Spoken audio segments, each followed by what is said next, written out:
Hey friendo, Steve here. Welcome back to the channel. So this is going to be a bit of a rambling vlog here about SummerSlam 2022. And then I'll give you my thoughts on the whole card after I get my rambling in, because that's always important here on the channel, to get my rambling in. So I wanted to come here and do like my short form SummerSlam 2022 review. And I was thinking about it yesterday. And yesterday I was cutting the reactions over there from our Twitch broadcast of our live reactions to SummerSlam, and something really stood out while I was cutting those reactions. You can go back and look at them now. They're at the Friendo Club TV channel. And there was such an enthusiasm as the show was progressing. Our reactions were bigger. They were we were laughing more. We were having a better time. We were marking out. That was the big thing. We were like losing our shit over a lot of the things that were happening on the show. The show felt different. SummerSlam 2022 simply felt different. It had a life to it. It had an energy to it. Everybody seemed to have, one of my favorite expressions, a pep in their step. And I got to thinking, like, why is that? I mean, look, we all know this is the first one Triple H took over, and there were some things that we saw that were very much Triple H, right? But it's just like a wrestling show. And it got me thinking the last time we had reactions similar to this, and it was All Out 2021. It was about a year ago, almost a year ago now. And I remember I did a video here at WrestleJuice that was called something like The Importance of All Out 2021. And I talked about, man, why is this show so important? I mean, so many things lined up on that show. It was CM Punk's first match back. It was the signing of Adam Cole, Bryan Danielson, Ruby Soho. Things felt so different because we had Tony Khan embracing what we all had wanted, at least fans of, people like me, fans of New Japan, of NXT, of the independent wrestling scene back around 2017, 2018.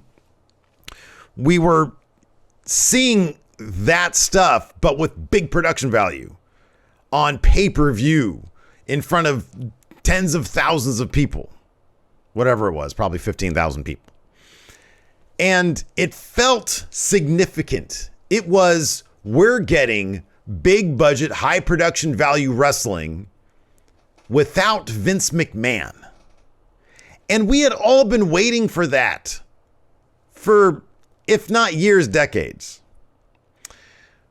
If you remember back like around 2016, when NXT was really starting to come up, Kevin Owens and Finn Balor had their call-ups to main roster, and it felt like a big deal. Kevin Owens showed up with his NXT titles, like, whoa, this is the future right here. This is great. And we got that, and then we just started waiting, and there were ups and downs. But by and large, it just was infected. The product was infected by Vince, and Vince would just be there. And you couldn't say title shot all of a sudden. You had to say opportunity. And there was that span of time when he didn't like wrestling during commercials. So every match became a 2 out of 3 falls. And everything was weird because of Vince. And we all just wanted to know, what would this shit look like without him? What if there was like a sharp mind behind it all? And we all knew that was Triple H. And that's what we all wanted. That's what we all craved. And finally, in 2019, Tony Khan gave us that. He saw All In, saw what New Japan was doing, had fond memories of WCW, and he had $1 billion at his disposal, or billions of dollars, because that's his dad has billions of dollars. And he had connections in media and whatnot. Oops, sorry. That was my phone. And so that's why there was so much excitement about AEW, in my opinion. Certainly that's why I was excited about it. You get big names like Chris Jericho. And when Jericho went to Japan, it was like, oh my God, this can happen? Like the bigger names can leave WWE and go do other cool stuff. And now AEW has the opportunity to do all this stuff. They got the Bucks, they got Cody, they got Kenny, and now they've got Mox and Jericho and on and on. And it seems like a real viable alternative. This seems like what it might feel like if big budget cable TV wrestling came to our screens, and we got it. And it's not perfect. There are some big issues with AEW, namely Tony Khan doesn't give a shit about women's wrestling. Don't comment about that in the comments, because he doesn't. It's clear he doesn't. Come on. That needs to change. But so much of what Tony Khan is doing over there at AEW, honestly, week to week, it has, for men's and tag divisions, it's got some of the best wrestling minute for minute every single week. That can't be disputed. It really can't. They put on phenomenal matches if you're a guy or if you're a tag team. The women put on phenomenal matches, but they're allotted like 8 minutes, and you get that like once or twice a week. So there's still a lot of work there to be done at AEW, but I can understand the excitement because we don't have the weird Vince McMahon stuff. AEW has its own quirks. Tony Khan has his own quirks. I'm sure those will probably get worse with age. But we don't have Vince. But we were only really excited about it because we didn't get Triple H in charge of WWE. Because we want that big budget wrestling with our favorites putting on killer matches week to week. Stories that progress. Matches that aren't done time and time and time, the same match over and over and over and over again. Week to week to week, because Vince McMahon seemingly has forgotten that he did that last week. We all just wanted to see what it was like for Triple H to be at the helm. And now we have it. And you can't name one wrestler besides CM Punk that has spoken ill about the culture of NXT and what Triple H built over there. Time and time again, wrestlers come out of NXT, or for that spell, they came out of NXT praising the culture that Triple H had built there. Everybody loved being in NXT. And now we're going to get the entirety of WWE on that same page. The wrestlers at SummerSlam seemed happier. Drew McIntyre comes out and calls it a title shot. Corey Graves says, Cole, I liked you better when you weren't allowed to have an opinion. And Cole said, well, things have changed. Michael Cole, after 25 years of doing this, seemed as happy as he's ever been. It's great to see. And the idea that Triple H is going to be going in there, taking ideas from everybody, and they won't have to worry about sneezing or bugging him while he's eating or whatever it is. Whatever weird quirk that old man had going on. You don't have to worry about that. There's this great video that I want everybody to see, and it's a little Triple H media appearance. I think it was after the tryout SummerSlam weekend, or this past weekend, and he's asked by Ariel Helwani, I believe, about sort of his health and coming back. And Triple H mentions the benefits of sleep, which, I'm sorry, seems to be a direct shot at Vince McMahon, who we all know, we've all heard, gets like 4 hours of sleep. He'll conduct creative meetings at 2 o'clock in the morning. People are supposed to be sleeping at 2 o'clock in the morning. It's bad for your circadian rhythms. All right? It's bad for your health. But if you don't take that meeting, he'll probably consider you weak. Triple H is out here saying, hey, my health is great because I'm getting sleep now. Sleep's very important. That, to me, speaks to a guy who's going to be building a healthy culture at WWE, which seems like a concept so foreign to us. Because how many wrestlers have, I'd never read Mox's book, but I'm sure there's a great number of chapters about dealing with Vince McMahon and how fucked up it probably was. So that's why SummerSlam just sort of felt different. WWE feels different now, and it's weird to think that. And maybe I'm just being too optimistic. Maybe Raw will be bullshit tonight and they'll have endless rematches. But I kind of find that hard to believe. At the very least, they're going to give it an A effort. Try to give us something that's fresh and new. And that's what we saw at SummerSlam. That opening match, Bianca Belair versus Becky Lynch. Under Vince McMahon, that might have been a 25-second match to give us some symmetry from last year when it was a 26-second match. No, Triple H said, you're two of the best wrestlers on the planet. Go out there and give us 20 minutes. And they did that. That first match was phenomenal. And it ended with a Spanish fly off the top rope into a KOD from Bianca Belair to pick up the win over Becky Lynch. And then afterwards, Becky extends her hand just like she did a year ago. But this time, she's been humbled. And she hugs Bianca. And you could look at the emotion on Bianca's face. Bianca Belair's journey in WWE has been one of the most fascinating ones. And then we get Bayley's return with the faction that she had reportedly pitched to Vince, Io Shirai and Dakota Kai, and Vince had turned down. Well, Triple H is bringing them out. It's what we want to see. We want to see cool shit like this. They confront Bianca. Becky steps up. She's a face now because, come on, nobody wants to boo Becky Lynch. And you have this moment, and I had goosebumps. And later on in the show, I said out loud these words. Can't wait to see what happens on Raw. And there was no irony there. There was no snark there. It was my actual thoughts. It was my actual feelings. I can't wait to see what happens on Raw. Now I'm actually looking forward to Raw. It might be dog shit. I don't know. I'm looking forward to it, though. I want to see what they do next. And that should be the whole point of wrestling. You want to see what they do next. Shouldn't be a chore. Logan Paul was impressive. My God. He had that perfect frog splash on the table, a perfect moonsault, a perfect standing moonsault. He beat The Miz. Ciampa and AJ Styles are going to be in a feud. That happened during this match. AJ shows up, Ciampa runs him off, or they run each other off, rather. They go brawling through the crowd. We're going to get an AJ Styles, Tommaso Ciampa feud.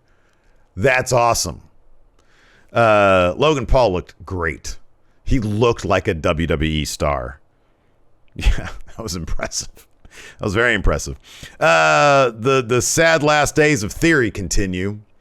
He lost out to Bobby Lashley, tapped out to the Hurt Lock again. Kind of curious to see what they do with Bobby Lashley at this point. He's great. So Theory, and then so he lost that match. Got a little bit more offense in this time. And then he failed at the attempt at a cash-in pretty miserably in the main event. I feel like they're going to tell a story with Theory. Now that Vince is gone, he's not protected. It's open season on the guy. And he's going to have to build a character with some actual depth and complexity before he's able to cash in. And I hope they get him to the point where he's able to cash in successfully. I think Theory's got a lot going on for him, and I think Triple H probably likes him quite a bit. Judgment Day is still kind of goofy. The return of Edge spoiled their win over the Mysterios. The Mysterios got the win because Brute Edge, finally came back in the pre-show. He did the little vignette, says, "I'm coming tonight," which can be taken any number of ways, I guess. So he comes back. He's red themed now. It's like the Brood. And so he came out and helped out the Mysterios. Who knows where that's going to lead? It was a little on the cornball side, but the whole thing kind of was. Judgment Day had like a giant, like metal Grim Reaper CG guy. I feel like Triple H is going to make them a bit of a project because I think he likes everybody in that group. They should be an intimidating group. Pat McAfee and his choir singing Bum-Ass Corbin was pretty great. He beat Happy Corbin. I kind of feel like Pat McAfee maybe should ease up on the top rope stuff because he sort of teeters there and then sort of throws himself off onto whatever is around him. In this case, it was Happy Corbin. He beat Happy Corbin by kicking him square in the balls, making good use of his punting abilities, and then hitting him with I forgot what did he hit him with? I don't know what he hit him with. In any event, he beat Happy Corbin. Then we had the Usos beating the Street Profits. Not only beating the Street Profits, but probably splitting up the Street Profits. That should happen tonight. That should happen on Raw tonight. Montez is ready. I hope Dawkins turns on Tez and aligns with somebody else to become a heel, because he'll have more stuff to do. It'll give Dawkins a better sort of first step going forward as a singles guy. But yeah, it was a great match. It was a really great match. Montez was just losing his shit over the refereeing over Jeff Jarrett in that match. Jeff Jarrett was slow counting everything. The Usos picked up the win there, and Montez Ford looked completely dejected afterwards. Liv Morgan versus Ronda Rousey. This one so I feel like they need to build Liv Morgan up. She's already champion, but I feel like she's not a champion who's convincing as a winner like Bianca is. Bianca could beat anybody. Ronda Rousey is booked to beat anybody. Liv Morgan tapped out while she pinned Ronda Rousey, but really, was it actually a pin, or was it just Ronda getting in a position to tap Liv Morgan out? So there's some controversy there. Ronda's a bad guy, probably going to be suspended indefinitely because she tossed a ref with a judo throw after the match. But I feel like this needs to build Liv Morgan. This needs to be a story told where Liv Morgan is built to be somebody who can compete with a Charlotte, with a Ronda Rousey, with a Becky Lynch, et cetera, et cetera. But the match itself, it was only 4.5 minutes long. It was just Ronda dominating Liv Morgan, throwing her around. Liv was able to get out of it a bunch, but she needs to be able to counter. And then the main event was the funnest Roman Reigns, Brock Lesnar match we've got some stinkers in the past. We've got some decent ones in the past. This was their best one. It was ridiculous. Tractor Brock upending the ring. So it was just an absolute disaster. But here's the thing. This is what I've been saying about Brock Lesnar and Roman Reigns. They should have been hearkening back to the 2017 Roman Reigns Braun Strowman feud when it was just destruction, destruction, destruction. And that's what this match was. By the end, we had Roman Reigns on top of a pile of just stuff on top of Brock Lesnar, and the ref counted 10, and this was after Brock had already been hit with multiple Superman punches, multiple spears, and 2 title shot hits. One, the WWE title, one, the Universal title. That was wildly fun. Really good match, really fun stuff, and hopefully last time we see Roman and Brock fight each other. So yeah, anyways, those are my thoughts on SummerSlam. Sorry for rambling at the beginning, but let me know what you guys think in the comments below. Am I overblowing things? Am I overhyping things up? Am I getting my hopes and expectations up too high? I don't know. Let me know in the comments below. What do you think? You looking forward to WWE programming now? Are you going to check it out? Have you been gone for a while? Are you going to check it out again? Let me know in the comments below. Do me a favor, hit that thumbs up, hit that subscribe button, a little notify bell next to it. And yeah, we'll see you with this video over here. I got another video over here. You can check this out. And we'll see you over there. My office is going to be in an even bigger mess for the next couple weeks because we're painting and doing floors. So it's going to be moving a bunch of shit in here. It's going to be like a bunch of furniture behind me.